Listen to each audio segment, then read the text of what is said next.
बेंगलुरु के शानदार Lalbagh botanical garden में आपका स्वागत है, जहां 217वां रिपब्लिक फ्लावर शो आयोजित हो रहा है। यह शानदार आयोजन 16 जनवरी से शुरू होकर 27 जनवरी 2025 तक चलेगा। साल में 2 बार आयोजित होने वाला यह फ्लावर शो एक बार गणतंत्र दिवस और दूसरी बार स्वतंत्रता दिवस पर मनाया जाता है। लालबाग फ्लावर शो बेंगलुरु के सबसे प्रतीक्षित आयोजनों में से एक है।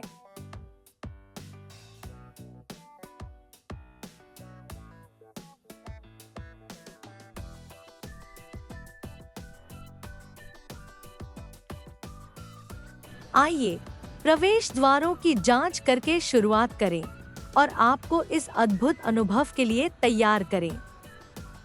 हमारे साथ बने रहिए और हम आपको शो की थीम, टिकट विवरण, पार्किंग जानकारी, भोजन विकल्प, खरीदारी और अन्य जानकारी देंगे। और यदि आप यहाँ नए हैं तो रोमांचक वीडियोस के लिए लाइक और सब्सक्राइब करना न भूलें।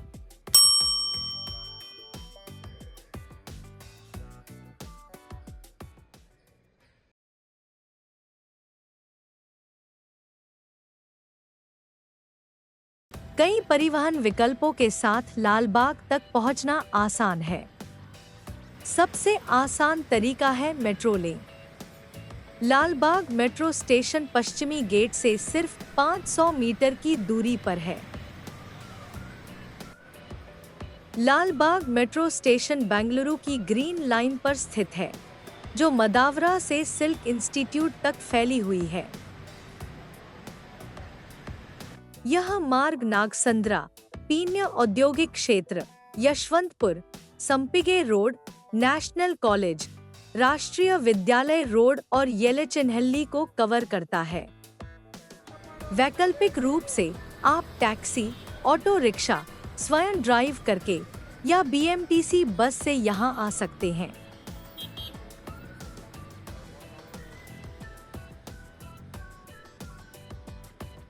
यदि आप Bengaluru city junction railway station से आ रहे हैं तो यह 5.2 किलोमीटर की दूरी पर है, जिसमें कॉटन पेट रोड से होकर जाने में लगभग 25 मिनट लगते हैं।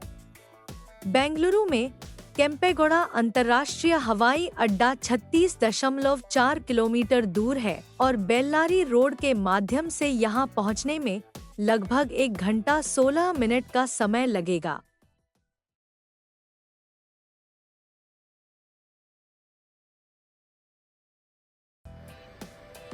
लालबाग में 4 मुख्य प्रवेश द्वार हैं। बसवनगुड़ी और सिद्धपुरा सर्किल के पास पश्चिमी द्वार, डबल रोड के पास पूर्वी गेट,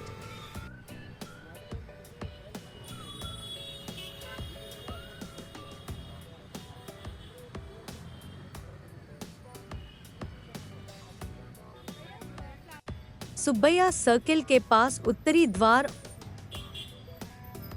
और जयनगर और अशोक स्तंभ के पास दक्षिणी द्वार।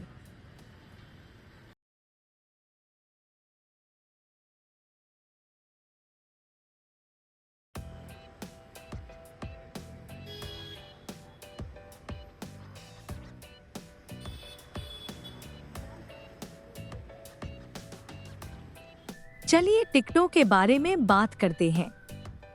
वयस्कों के लिए प्रवेश शुल्क सप्ताह के दिनों में 80 रुपए और सप्ताहांत में 100 रुपए है। बच्चों के लिए शुल्क मात्र 30 रुपए है और यदि वे यूनिफॉर्म में हैं, तो उन्हें मुफ्त में प्रवेश मिल सकता है। टिकट सभी द्वारों पर उपलब्ध हैं और आप नकद या यूपीआई द्वारा भुगतान कर सकते हैं। लाइनों में लगने से बचने के लिए हम आपको आधिकारिक वेबसाइट के माध्यम से या क्यूआर कोड स्कैन करके ऑनलाइन टिकट खरीदने की सलाह देते हैं। ऑनलाइन टिकट खरीदने के लिए karnataka.gov.in पर जाएं। पेज को नीचे स्क्रॉल करें और टिकट बुक करने के लिए लिंक पर क्लिक करें। अपना मोबाइल नंबर दर्ज करें, कैप्चा पूरा करें और फिर सेंड ओटीपी बटन पर क्लिक करें। आपके पंजीकृत फोन नंबर पर एक ओटीपी भेजा जाएगा। ओटीपी सही ढंग से दर्ज करें और वैलिडेट बटन पर क्लिक करें। बुक टिकट्स बटन पर क्लिक करें, फिर अपना नाम, यात्रा की तिथि, पुष्प प्रदर्शनी और बच्चों सहित आगंतुकों की कुल संख्या भरें। इसके बाद सेव बटन पर क्लिक करें। एक बार आपके विवरण की पुष्टि हो जाने पर प्रोसीड टू पेमेंट बटन पर क्लिक करें। आप यूपीआई, इंटरनेट बैंकिंग या डेबिट कार्ड का उपयोग करके भुगतान कर सकते हैं।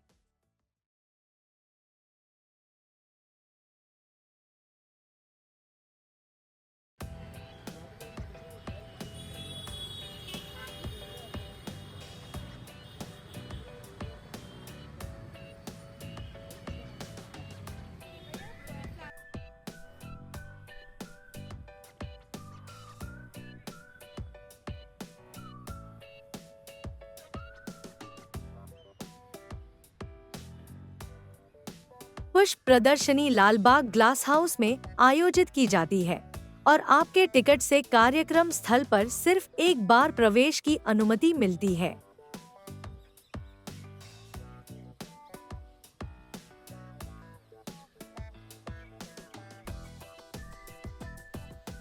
ग्लास हाउस के सामने एक अद्भुत जल फव्वारा स्थित है।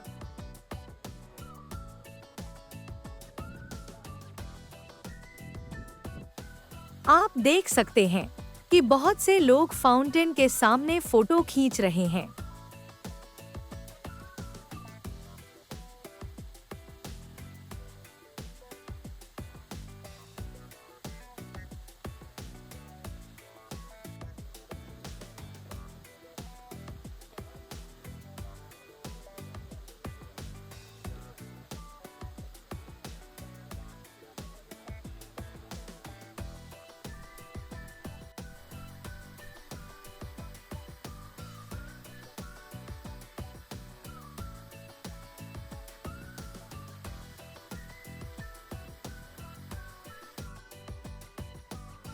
यहाँ फ्लावर शो में नंदी की एक सुंदर मूर्ति भी हमारा स्वागत कर रही है।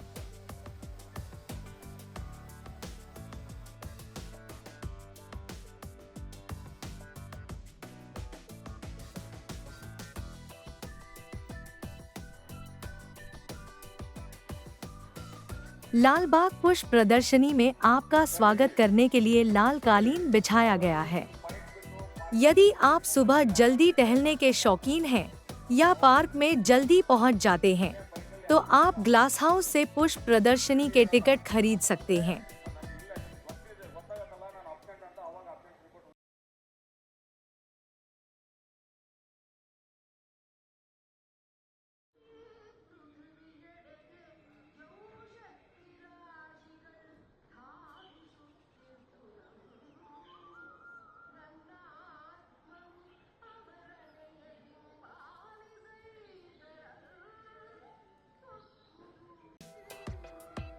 इस वर्ष का पुष्प प्रदर्शनी रामायण के महान लेखक आदिकवि महर्षि वाल्मीकि को समर्पित है।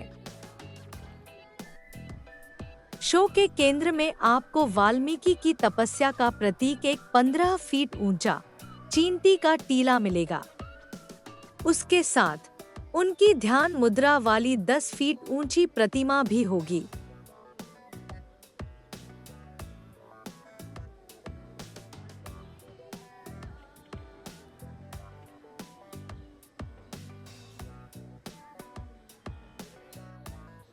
वाल्मीकि, जो कभी रत्नाकर नामक एक डाकू थे, भगवान राम के ध्यान और भक्ति के माध्यम से उनके जीवन में गहन परिवर्तन आया। अपनी लंबी साधना के दौरान रत्नाकर के चारों ओर विशाल दीमक के टीले बन गए और इससे उन्हें वाल्मीकि नाम प्राप्त हुआ। विशाल चींटी घर का मॉडल सैकड़ों गुलदाउदी और 1.5 लाख डच गुलाबों से तैयार किया गया है, जो इस अविश्वसनीय परिवर्तन का प्रतीक है। मूलतः वाल्मीकि द्वारा रचित रामायण में 7 सर्गों में 24,000 श्लोक हैं।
फ्लावर शो का उद्घाटन 16 जनवरी 2025 को मुख्यमंत्री सिद्धारमैया ने किया। इस अवसर पर उनके साथ कैबिनेट सहयोगी बीजेड जमीर अहमद खान, रामलिंगा रेड्डी और एस मल्लिकार्जुन भी उपस्थित थे।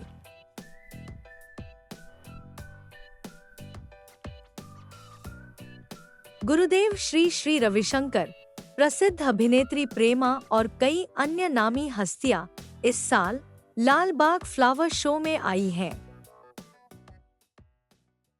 ನಾನು ಫಸ್ಟ್ ಟೈಮ್ ಈ ಥರ ನೋಡ್ತಾ ಇರೋದು. ನಾನು ಇಲ್ಲೇ ಚಾಮರಾಜಪೇಟೆ ಇದ್ರೂ ಬರ್ತಾ ಇರಲಿಲ್ಲ, ಮೊದಲನೇ ಬಾರಿಗೆ. So I credit goes to ಅವರಿಗೆ, ಯಾಕಂದರೆ ನನ್ನ ಚೀಫ್ ಗೆಸ್ಟ್ ಆಗಿ ಕರೆಸಿದ್ದಾರೆ. Oh very nice theme. ನನಗೆ ಗೊತ್ತೇ ಇರಲಿಲ್ಲ, ಬಟ್ ಈ ಥೀಮ್ ಕೇಳಿದ್ಮೇಲೆ I am more impress. I like the creativity, I like the theme. But ಈ ಥೀಮ್ ಉಳಿಬೇಕು ಅಂದರೆ ಡೀಪ್ ಹೋಗಲೇಬೇಕಾಗುತ್ತೆ. So that is the very creativity. ಇವತ್ತು ನಮ್ಮ ಪ್ರಸಿದ್ಧ ಬೆಂಗಳೂರಿನಲ್ಲಿರುವಂತಹ ಲಾಲ್ಬಾಗ್ ಗ್ಲಾಸ್ ಹೌಸ್ಗೆ ವೀಕ್ಷಣೆಗೆ ಅಂತ ಬಂದಿದ್ದೀನಿ. ಬಹಳ ಚೆನ್ನಾಗಿ ಇಲ್ಲಿ ವಾಲ್ಮೀಕಿಯವರ ಒಂದು ಮಾಡೆಲ್ ಮಾಡಿಬಿಟ್ಟು ನಮ್ಮ ರಾಮಾಯಣದ ದೃಶ್ಯಗಳನ್ನ ಮಾಡೆಲ್ಸ್ ನಲ್ಲಿ ಡಿಸ್ಪ್ಲೇ ಮಾಡಿದ್ದಾರೆ. ಜೊತೆಗೆ ಆಗಿನ ಸಮಯದ ಒಂದು ಕಾಯಿನ್ಸ್ ಇರ್ಬೋದು, ಸ್ಟ್ಯಾಂಪ್ಸ್ ಬಗ್ಗೆ, ಆಮೇಲೆ ವಾಲ್ಮೀಕಿಯವರು ಬರೆದಂತಹ ರಾಮಾಯಣದ ಕೆಲವು ಶ್ಲೋಕಗಳನ್ನು ಕೂಡ ಇದರಲ್ಲಿ ಹಾಕಿದ್ದಾರೆ. ಆಮೇಲೆ ರಾಮಾಯಣವನ್ನ ಪ್ರತಿಯೊಂದು ಸೆಂಚುರಿನಲ್ಲಿ ಬರೆದಂತಹ ಕವಿಗಳಿದ್ದಾರೆ, ಅವ್ರ ಬಗ್ಗೆ ಕೂಡ ಮಾಡೆಲ್ಸ್ ಮಾಡಿಟ್ಟಿದ್ದಾರೆ. ಸುಮಾರು 30 ಲಕ್ಷಕ್ಕೂ ಹೆಚ್ಚು ಗಿಡಗಳನ್ನ ಆಮೇಲೆ ಫ್ಲವರ್ಸ್ ನ ಲಾಲ್ಬಾಗ್ ಆವರಣದಲ್ಲಿ ಡಿಸ್ಪ್ಲೇಗೆ ಮಾಡಿದ್ದಾರೆ. ಪಾಟೆಡ್ ಫ್ಲವರ್ಸ್ ಇದೆ, ಜೊತೆಗೆ ರೆಗ್ಯುಲರ್ ಪ್ಲಾಂಟ್ಸ್ ಕೂಡ ಹಾಕಿದ್ದಾರೆ. ಒಟ್ಟಾರೆ ಕಣ್ಣಿಗೆ ಮನೋಹರವಾಗಿ ಬಹಳ ಸುಂದರವಾಗಿ ಮಾಡಿದ್ದಾರೆ ನಮ್ಮ ಹಾರ್ಟಿಕಲ್ಚರ್ ಡಿಪಾರ್ಟ್ಮೆಂಟ್ ಅವರು. So I really congratulate the entire team and thank you for giving such a good display for all his viewers. ಇವತ್ತು ಲಾಲ್ಬಾಗ್ದಲ್ಲಿ ನಾನು ಫ್ಲವರ್ ಶೋ ಅನ್ನ ನೋಡಿದ್ದೀನಿ. ನಮ್ಮ ಕಮಿಷನರ್ ಹಾರ್ಟಿಕಲ್ಚರ್ ಅವ್ರ ಜೊತೆಗೆ ಮತ್ತು ಇಡೀ ತಂಡ ಬಹಳ ಒಂದು ಸಕ್ರಿಯವಾಗಿ ಮತ್ತು ಕ್ರಿಯೇಟಿವ್ ಆಗಿ ಉತ್ತಮವಾದಂಥ ಒಂದು ಥೀಮ್ ವಾಲ್ಮೀಕಿಯವರ ಮೇಲೆ ಏನು ಪ್ರದರ್ಶನವನ್ನು ಮಾಡಿದ್ದಾರೆ. ಜನ ತುಂಬಾ ಸಂತೋಷದಿಂದ ಅದನ್ನ ನೋಡ್ತಾ ಇದ್ದಾರೆ. ಬಹಳಷ್ಟು ಮಾಹಿತಿ ನಮಗೂ ಗೊತ್ತಿದೆ ಇರುವಂತದನ್ನ ಪುಷ್ಪಗಳೊಂದಿಗೆ ಒಂದು ಮಾಹಿತಿಯ ಸಾಗರ್ ಕೂಡ ಉತ್ತಮ ಪ್ರದರ್ಶನ ಮೂಲಕ ಜನರಿಗಾಗಿ ತೋರಿಸ್ಕೊಟ್ಟಿದ್ದಾರೆ. ನಾನು ಎಲ್ಲ ನಮ್ಮ ತೋಟಗಾರಿಕೆ ಇಲಾಖೆಯ ಎಲ್ಲ ಅಧಿಕಾರಿಗಳಿಗೆ, ಸಿಬ್ಬಂದಿ ವರ್ಗಗಳಿಗೆ ಹಾಗೂ ಈ ಪುಷ್ಪ ಪ್ರದರ್ಶನಕ್ಕೆ ಸಂಬಂಧಿಸಿದ ಪ್ರತಿಯೊಬ್ಬರಿಗೆ ವಂದನೆಗಳನ್ನು ಸಲ್ಲಿಸ್ತೀನಿ. ಜನ ಬಂದು ಇದನ್ನ ನೋಡಿ ಸಮಾಧಾನವಾಗಿ ಖುಷಿಯಾಗಿ ಪುಷ್ಪತರ ಆಗಿ ಇರಲಿ ಅಂತ ನಾನು ಆಶಿಸುತ್ತೇನೆ. श्री राम जी ने अयोध्या से रामेश्वरम तक जो मार्ग अपनाया उसे 195 प्राचीन स्थलों द्वारा चिह्नित किया गया है, जो उनके 14 वर्षों के वनवास के दौरान भारत भर में उनकी यात्रा का प्रमाण है। हर स्थल अब भी पहचाना जा सकता है और वहां उनकी यात्रा की याद में मंदिरों या परंपराओं का पालन किया जाता है। चलिए वाल्मीकि आश्रम से शुरू करते हैं। ऐसा माना जाता है कि यहीं पर वाल्मीकि ने रामायण लिखी थी। नेपाल के चितवन जिले में स्थित यह स्थल हिंदू पौराणिक कथाओं में अत्यधिक महत्व रखता है।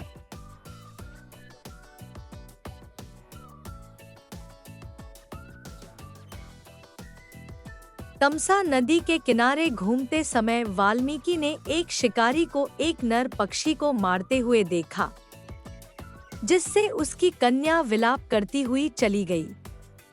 दुखी होकर वाल्मीकि ने अनजाने में ही संस्कृत का पहला श्लोक मां निषाद बोल दिया, जिससे संस्कृत काव्य की शुरुआत हुई। इस क्षण को इस शो में सम्मानित किया गया है। वाल्मीकि आश्रम को पुनः बनाने के लिए 5.5 लाख फूलों का उपयोग किया गया है।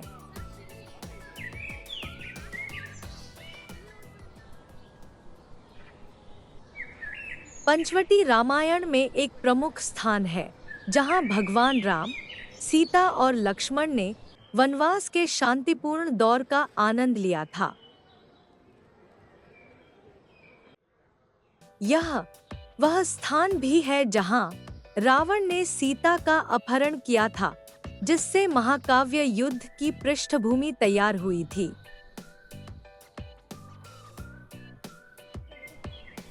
ग्लास हाउस के अंदर पंचवटी का एक चित्रण प्रदर्शित किया गया है, जिसे इस बार संगीत और चहचहाते पक्षियों के ध्वनि प्रभावों से और भी आकर्षक बनाया गया है।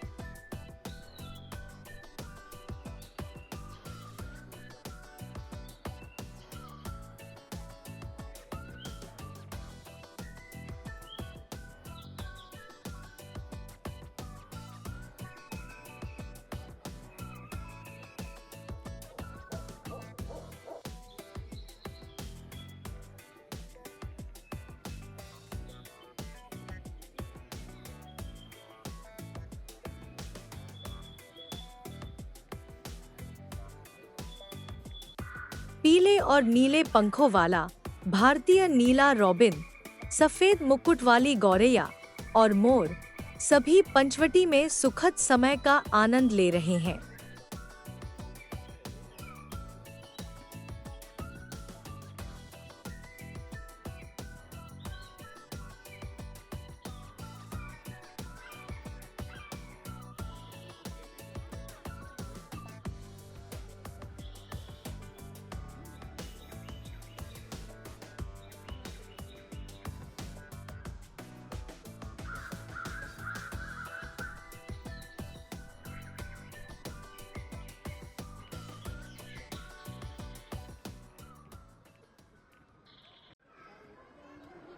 ग्लास हाउस के अंदर आपको रामायण के प्रमुख पात्रों के मॉडल भी मिलेंगे, जिनमें हनुमान, गिलहरी रामकृप, जाम्बवान और जटायु शामिल हैं। रामायण में राम और हनुमान के बीच भक्ति और निष्ठा का गहरा बंधन है, जिसमें हनुमान राम के समर्पित सहयोगी और राक्षस राजा रावण से सीता को बचाने के उनके मिशन में निडर वाहक माना जाता है।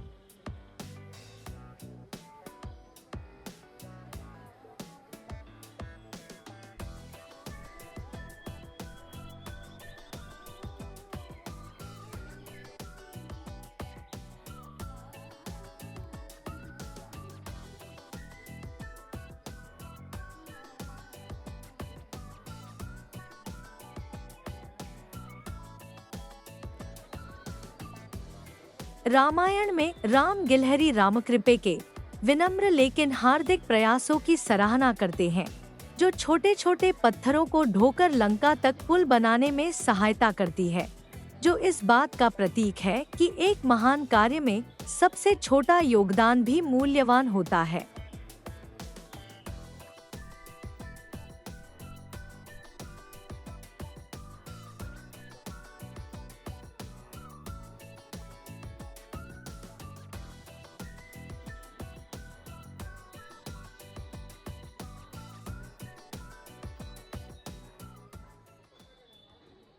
राम और बुद्धिमान तथा प्राचीन रीछ राजा जाम्बवान के बीच एक मजबूत गठबंधन है, जो सीता की खोज तथा रावण के विरुद्ध युद्ध के दौरान अमूल्य मार्गदर्शन और सहायता प्रदान करता है।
राम और जटायु नामक महान चील के बीच वीरता और बलिदान का एक क्षण साझा किया गया है, जिसमें जटायु ने रावण के अपहरण से सीता को बचाने का बहादुरी से प्रयास किया था।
इतिहास में अनेक कवियों ने रामायण को अपनी अनूठी शैली में पुनः चित्रित किया है।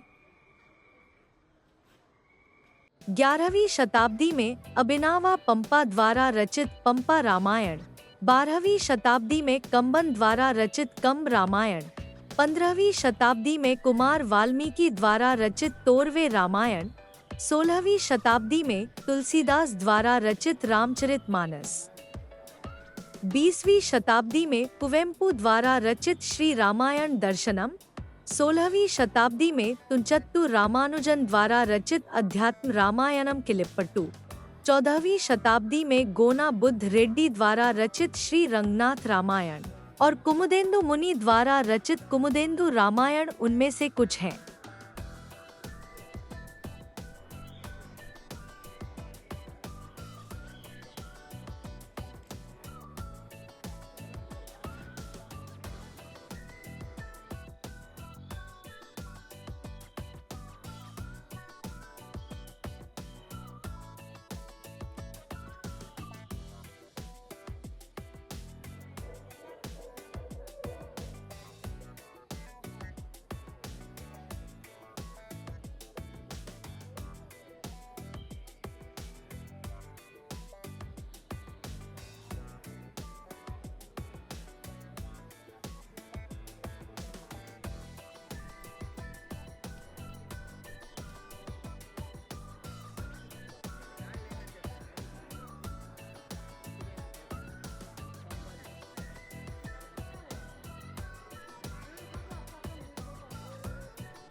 पर्यावरण अनुकूल वातावरण बनाए रखने के लिए एकल उपयोग वाली प्लास्टिक की बोतलों और कैरी बैगों पर प्रतिबंध लगाया गया है।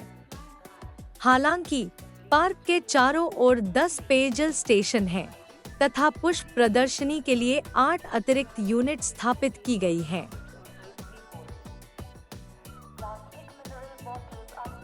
लालबाग में बाहर का खाना लाने की अनुमति नहीं है।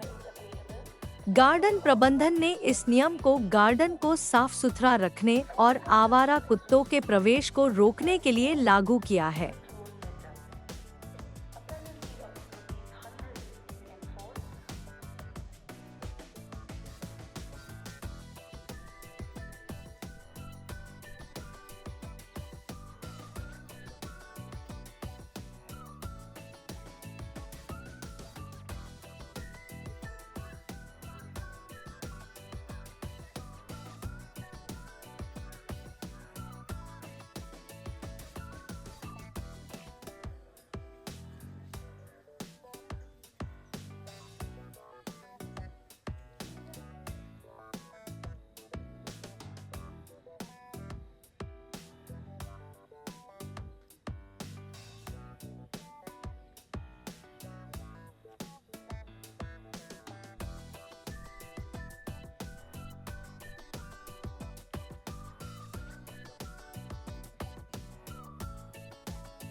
उद्यान में अनेक दुकानें हैं जहां आपको ताजे फूल, गहने, हैंडीक्राफ्ट और सजावटी सामान मिलेंगे।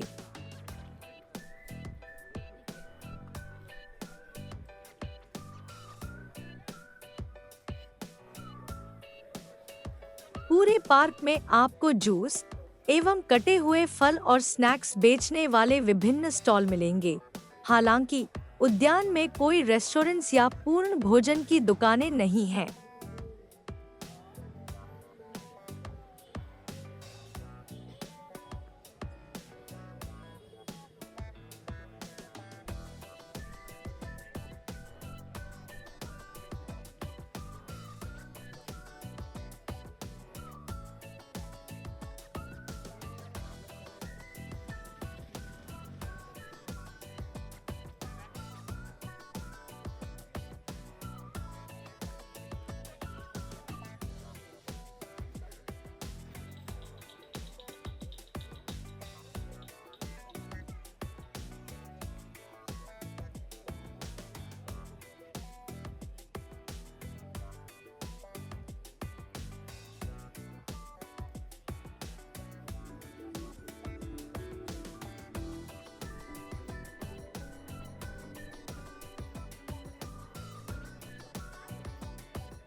पार्क के भीतर आसान आवागमन के लिए इलेक्ट्रिक बग्गी उपलब्ध हैं, जिन्हें आप पार्किंग क्षेत्र के पास स्थित हरिता कियोस्क पर बुक कर सकते हैं।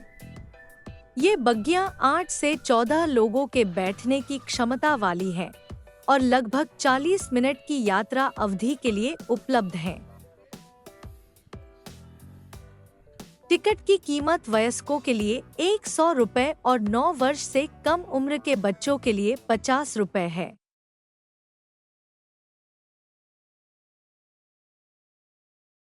सुचारू यातायात प्रवाह सुनिश्चित करने के लिए Wilson garden traffic police station ने पार्किंग दिशा निर्देश निर्धारित किए हैं। उपलब्ध पार्किंग क्षेत्रों में 2 पहिया वाहनों के लिए अल अमीन कॉलेज, मैरीगोड़ा रोड, 2 और 4 पहिया वाहनों के लिए शांतिनगर बीएमटीसी बहुमंजिला पार्किंग, 2 और 4 पहिया वाहनों के लिए हॉपकॉम्स डॉक्टर मैरीगोड़ा रोड और 2 और 4 पहिया वाहनों के लिए जेसी रोड कॉरपोरेशन पार्किंग शामिल है।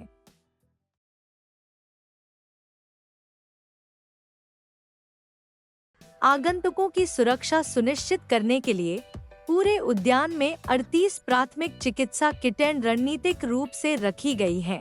साथ ही कई अस्पतालों में पैरामेडिकल टीमें भी तैनात हैं, जो आवश्यकता पड़ने पर एंटीवेनम और एंटीरेबीज इंजेक्शन लगाने में सक्षम हैं। आपात स्थिति के लिए 6 एम्बुलेंस भी तैयार रखी गई हैं।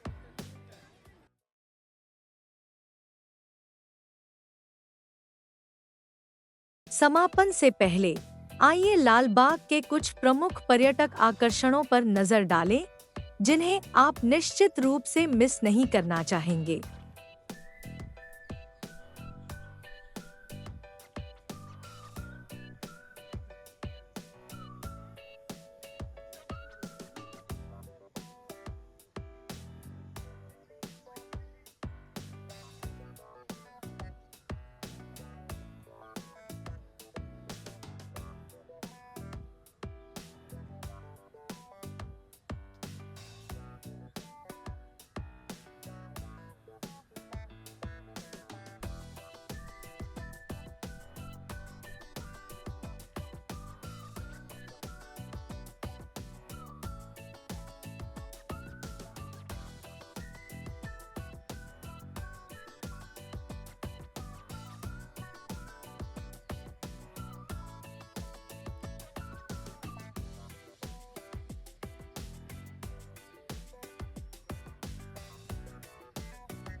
चाहे आप यहाँ जीवंत फूलों, मनमोहक कला या समृद्ध सांस्कृतिक कहानियों के लिए आए हों, लाल बाग में 217वां गणतंत्र पुष्प प्रदर्शनी एक ऐसा अनुभव है जिसे आप मिस नहीं करना चाहेंगे।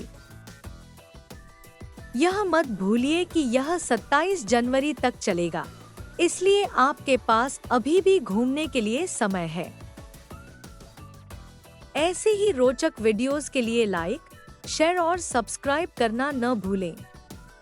अगले वीडियो में मिलते हैं।